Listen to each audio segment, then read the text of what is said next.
friends. We got some more Japanese paint for you guys. This is Kusakabe, and I'm probably pronouncing that incorrectly. And we are going to look at some ultramarine blue, because that's my go-to to see how paint is. I was in Japan fairly recently, and I went to some art stores, and I picked up some stuff. And I did not record me actually going to those art stores because I'm an idiot. I did not do anything that a content creator is supposed to do. I just went in, got some paint, and I left. Anyway, it has actual pigment on it this time, PB29. This is just light fastness durability. It takes a week to dry, 7 whole days. Don't put in your face. Don't breathe it. New York City construction is going on outside. Anyway, yeah. Japanese paint tends to have smaller 20 milliliter bottles, and that's pretty much it. This is Kusakabe, and it's one of the more famous brands in Japan. We're going to compare this ultramarine to good old Michael Harding ultramarine, just like I usually do with ultramarine. And yeah, how many times am I going to say ultramarine before it loses any effectiveness? Yeah.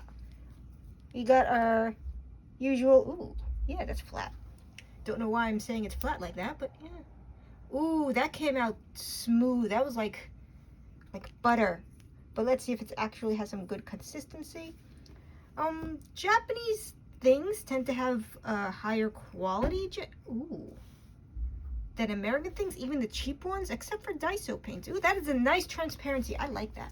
That is some nice transparency in there. Ultramarine is supposed to be transparent. Sometimes it isn't, but that's only when it sucks. We're going to mix some white in here, and we're going to see how that goes. Yeah, this is why I usually wear gloves, but today I didn't, and now I have titanium white in my hands. I'm going to wipe that off. Yeah, going to wipe that off. I'm going to get more on me later, but that's what I'm doing. Yay. Okay, you got a little bit of. Ooh, Kusakabe is a little bit stiff, but not like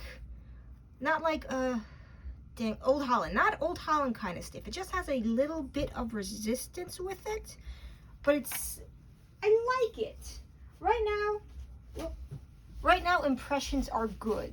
It seems to be smooth and buttery. It mixes well. The transparency is on point.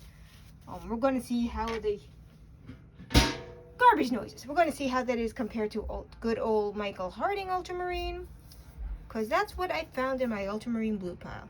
We're also going to make a little bit of a green to see how that works out. Yeah.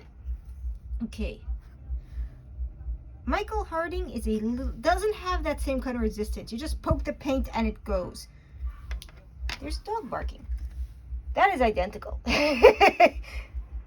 That is identical, but I think Kusakabe is a little bit more in the transparency, but that's not a bad thing. I like that. Like, it has a little bit of a tooth to it that I think would actually benefit a lot of artists that don't want the things to slide like it's gelatin, like it's water. Some oil paints kind of have that going on. Yeah. That is not enough blue. Okay. Yeah, that's identical though. That's pretty much identical. I didn't put enough white on the second one, but that is identical. Okay, but we're gonna do one more thing before we wrap this up. And if I can just wipe this off. Yeah. We are going to make a green. That is what we're doing on this short little video. And this is the first yellow I pulled out of my yellow pile, so we're just gonna use some Lefranc yellow. Yeah, that's what we're doing. I have a ton of yellows, and this is the first one at the top of my pile, and I figured, what the hell, let's do that. We're going to put that over here, just a little bit, because I don't think it matters specifically which yellow we use on this little experiment. We're going to take the Kusakabe blue first, and we're going to make a nice little, odds are it's going to be identical greens anyway, but this is Kusakabe green with the Lefranc. Someone correct me. I failed French. My grandmother is French and I failed French. So that's how good I am with languages. Garbage noises. And we need some more ultramarine from Michael Harding. Gonna put a little bit more yellow of this. I'm gonna put some of the Michael Harding blue. Okay. And then we're gonna wrap this up. And I'm glad that construction outside is not being loud. It was buzzing all morning. I was a little nervous. And now it's just kind of vibing. Yeah, that's an identical green. That is an identical little green. Okay. So, that is definitely ultramarine blue. It is a little bit more transparent than I usually get. It has a bit of a bite. It has a stiffness to it, which probably is better for impasto than maybe if you want that smooth, buttery, super blendy that some oil paints got. But that's not a bad thing. It depends how you paint. It depends how you paint. I like it. I think this gets a solid A from me. I like it a lot. I bought a few other colors to play around with, but I just wanted to get a little bit of my usual mini review going on here. I haven't figured out how to actually record me painting properly yet, because my last video used a GoPro and it did not go well. The quality was not great. I did not have great stuff going on. But anyway, if you're in Japan or if you have access to Japanese paints, this is a good one. I highly recommend it.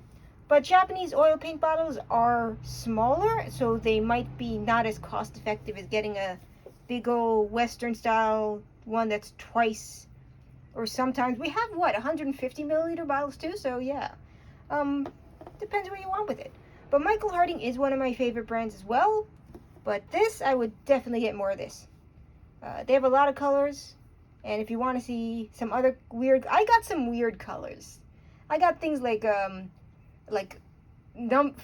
pink number 5 and things like that just to play around with.